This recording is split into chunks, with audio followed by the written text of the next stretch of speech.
So, welcome everyone to the fourth of our weekly podcasts as we explore the fascinating world of narrative literature in pre modern India. This week is going to be our last week with the Rāmāyaṇa, believe it or not, before we leave Valmiki behind and start traveling through many different other stories and other ways to tell stories in the ancient and medieval Indian past. This week, though, we're going to experience all kinds of fireworks as we find out what happens to the monkey Hanuman when he finally finds Sītā, and then when Rama and Laṅkā go on the warpath with their army of monkeys to destroy the demon lord Ravana and win her back once and for all. Well, it's not really once and for all, because in the end, Rama is going to end up banishing Sītā, like we talked about, but we're not actually going to read that part of the Valmiki Rāmāyaṇa. We're going to come back later when we find out how a dramatist by the name of Bhavabhuti decided to rewrite the ending and tell it in his own way. Now, in the meantime, what I'd like to do in this podcast is a couple of things. First, let's try to get a quick overview of what happens in Book 5 and 6, which are both very long and also very important. Then I want to turn to one key topic that we're going to be talking about this week, and which always kind of lies under the surface of the entire epic of Valmiki, but bubbles to the forefront in all of the later devotionalized versions of the epic. And I'm talking about the divinity of Rama, about what makes him God as well as a man. Understanding this divine nature is one of the core pursuits of the many millions of bhaktas, or devotees, to Rama. And this is for whom the story is perhaps the most cherished story on the planet. So what I wanted to do is to give us a kind of quick walkthrough of the thousands of years of development of the religious culture that lies behind this powerful belief system that we can call classical, theistic, or devotional Hinduism. So let's get started. Now, last time, if you remember, Sītā had gotten herself kidnapped by that power-hungry and sexually promiscuous demon lord Ravana. Then she was taken captive in Laṅkā. Now, thankfully, Ravana has a curse that's placed on him, so he's not able to take a woman by force. So he holds Sītā captive and tries to entice her to give herself up willingly. Now, anyway, in Book 5, which is called Sundara, or Beauty, after Hanuman and the monkeys find out that Sītā's in Laṅkā, Hanuman grows to massive size and jumps across the ocean. He gets there right before dawn, and then turns himself super tiny and starts roaming around the city. The descriptions of the city are really something incredible. Maybe this is why the book is called Beauty. Who knows? Eventually, Hanuman makes his way through Ravana's palace, but Sīta is nowhere to be found. He thinks, maybe she's become his meal, so he looks in Ravana's kitchens, but thankfully she's not there. Hanuman then sneaks into Ravana's bedrooms and sees hundreds of naked women, all kind of writhing about in a massive orgy. But thankfully, Sīta's not there either. He eventually makes his way outside into the gardens, where he does see Sīta by herself, sitting under an Ashoka tree and pining away for Rama. Now, the monkey's just about to come and talk to her, but then suddenly Ravana gets up, Ravana approaches her, and tries to persuade her that Rama is not going to come for her, that he'd be able to destroy that puny prince even if he did try to rescue her, and so she should just give herself up to the demon lord. Ravana says he'll treat her like a queen, not like some ascetic in the forest wearing bark cloth. Sītā refuses his advances, though, and stays fully devoted and full of faith in her Rama. Finally, Ravana gets angry and warns her that if she doesn't give it up to him by the end of the month, then he's going to eat her for his breakfast. Hanuman then kind of pops down from the tree once Ravana is gone, and then he tells her that, look, Sītā, I've come from Rama, and shows Sītā Rama's ring as a proof of what he's saying. He says, come back with me, I'll just fly over and take you to him. But Sītā says, no, Rama needs to come rescue me himself, right, to kind of prove he's a man, and he should also rescue these other women who are being held captive by Ravana. Sītā gives her own ring, her own ring to prove as proof that he's seen that she's to show to Rama. Hanuman then gets himself captured by the demon guards. He's taken to Ravana and he delivers Rama's message to the demon king: release Sītā or be attacked. Ravana just laughs at him.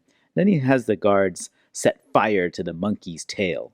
Hanuman then grows to his massive size and starts jumping around all over the city, burning down the city of Laṅkā, before he leaps back across the water and heads home to tell Rama about the good news. Now in Book 6, the Book of War, or Yuddha-kanda, once they hear about the news, Rama, Lakshmana, Sugriva, they all prepare a massive army of monkeys, marched it down to the southern tip of India, then build a bridge to cross over to the island of Laṅkā. Once they get to Laṅkā, they're met by Viṣṇu, the younger brother of Ravana, who's tried to persuade Ravana to make peace with Rama, but has failed. So Viṣṇu joins Rama's side and starts telling him all kinds of strategies to defeat Ravana. There's this massive war in which the demons are destroyed. This includes Ravana's gigantic brother named Kumbhakarna, as well as his son Indrajit, who uses black magic to wreak all kinds of chaos on the battlefield before Lakshmana kills him.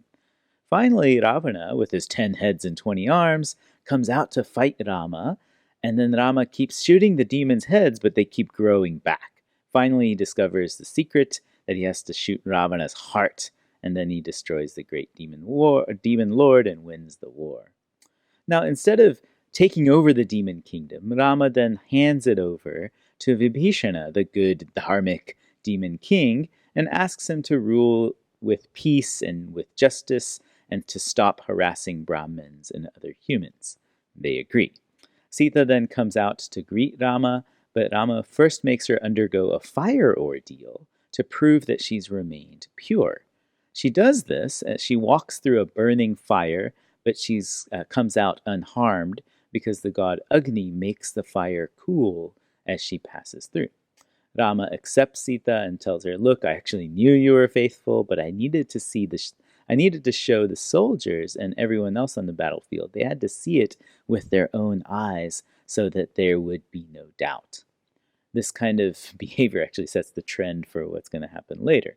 Anyway, they just at this point realize, hey, 14 years have passed. So then they all hop on Ravana's airplane, the Pushpaka Vimana, and head home. So those are books 5 and 6 of the Rāmāyaṇa, the adventures of Rama.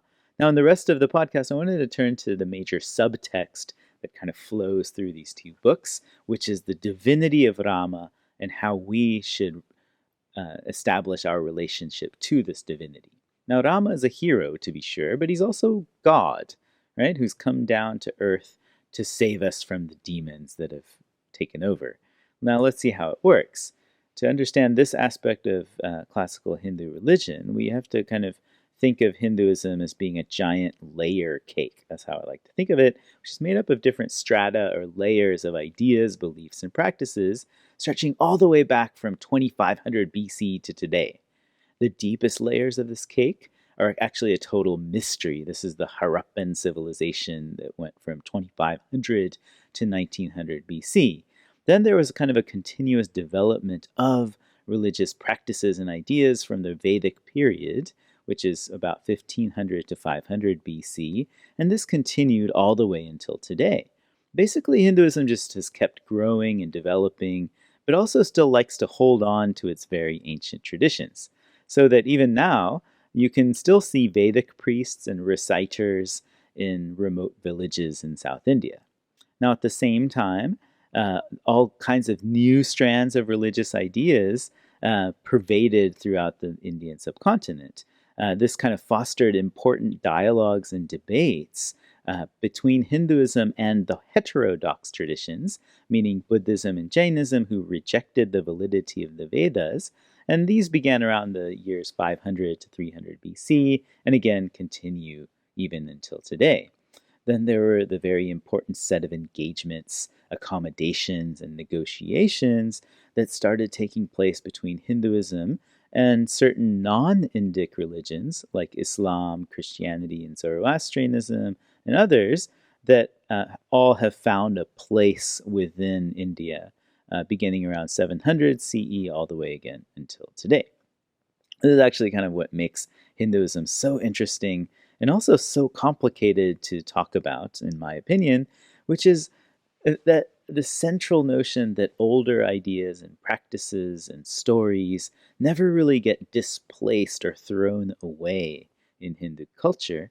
Instead, they keep on persisting as layers underneath the new ideas, practices, and stories, even if they're kind of contradictory to each other. So Hinduism kind of has like the ultimate hoarder's mentality, basically. Hinduism never throws anything away.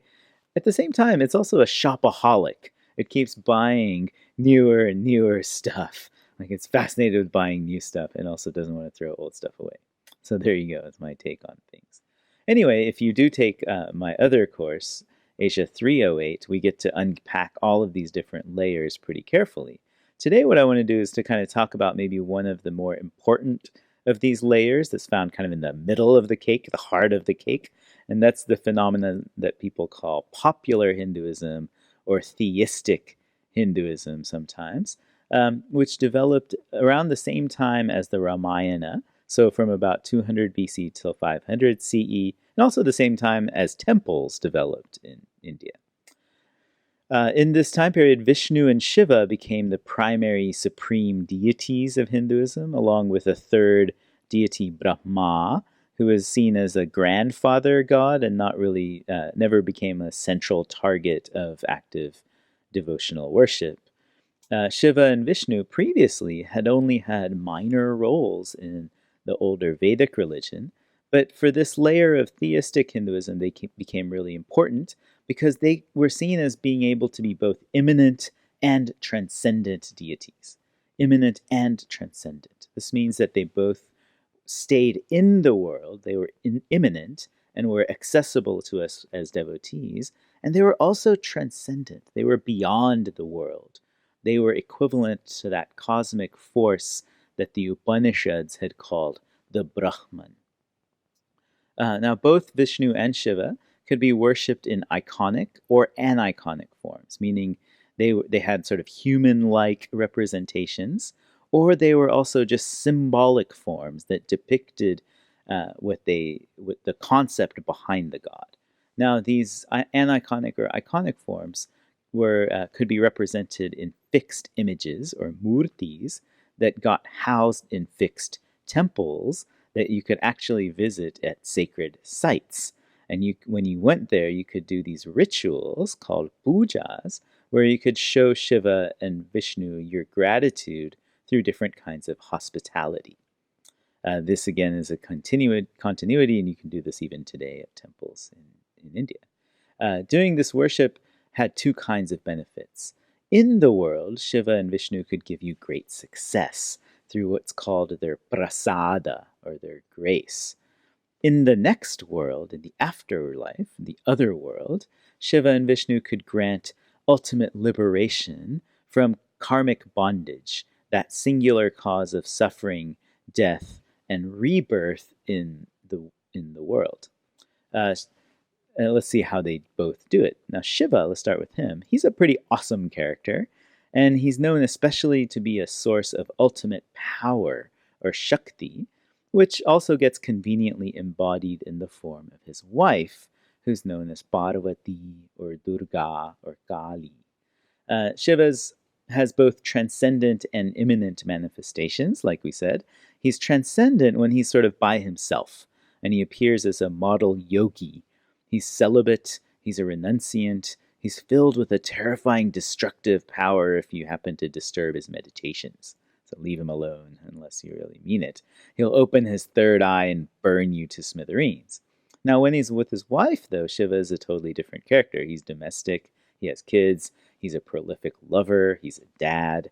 So for early Shaiva devotional communities, he represented two different ways that you could approach God, to divinity, right? You could either worship God and be saved by him if you were a lay devotee, if you were a householder, or if you became a renunciant, if you gave up your property and your family life, if you joined a monastic order and did Shiva yoga, Shaiva yoga, then you could follow a path that would lead to actually becoming Shiva yourself.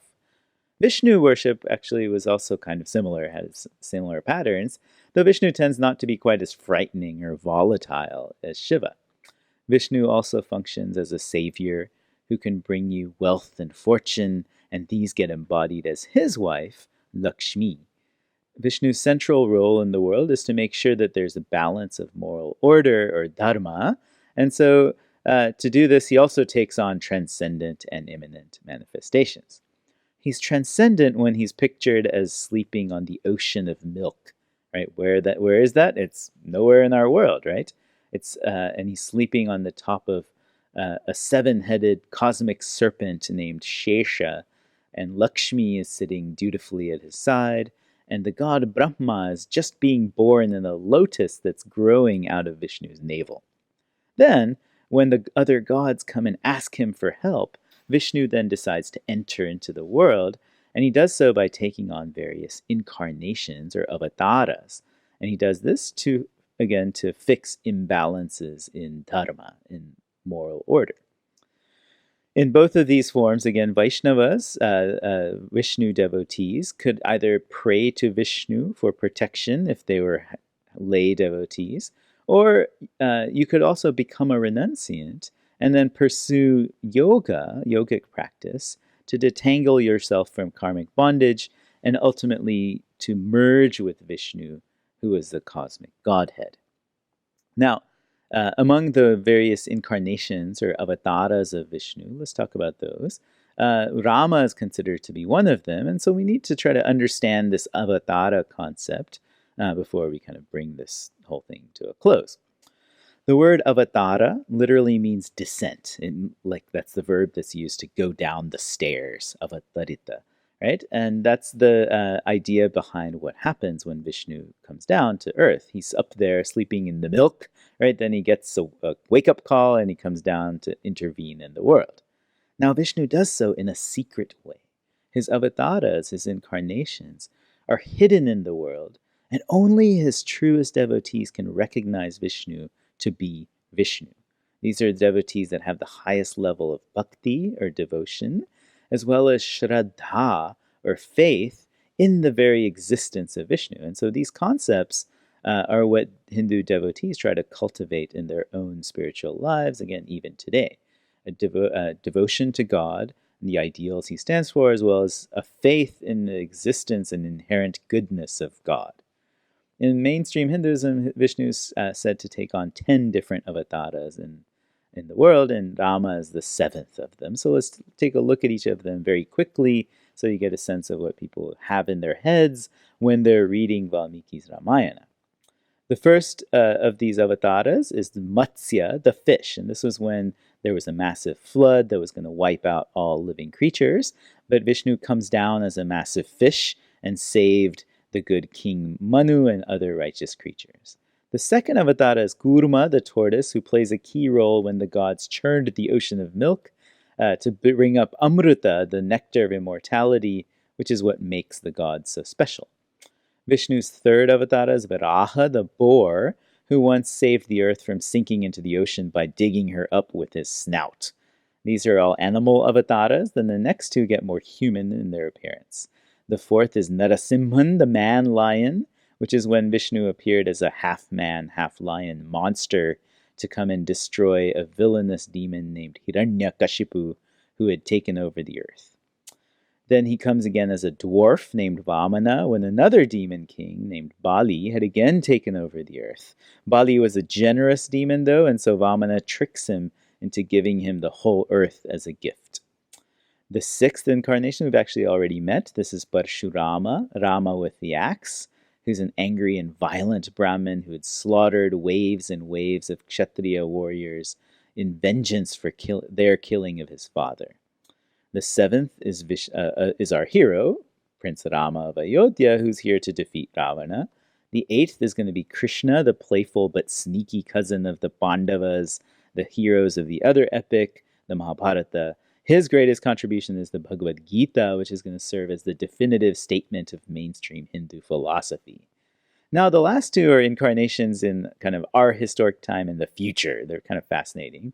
The ninth is the Buddha, the founder of Buddhism himself. The idea is that Viṣṇu came as the Buddha to create a false religion and lead the gullible demonic humans into delusion. Right? And finally, at the end of time, the idea is that Viṣṇu is going to come one more time as a hero named Kalki, who's going to come riding a white horse and cleanse the earth of its dharmic impurities. And then Shiva is going to come and dissolve it into nothingness. And then the whole cycle of time is going to start all over again. So there you go, a little trip through the devotional ideas and beliefs of mainstream theistic Shaivism and Vaishnavism that would have been swirling around in the back of Valmiki's mind when he composed the Rāmāyaṇa and finalized it in that long period of time between 200 BC and 500 CE. Now, a lot of these ideas and themes are there present and driving books 5 and 6. So let's kind of stop here, get to cracking open our books, and get to reading. And we'll see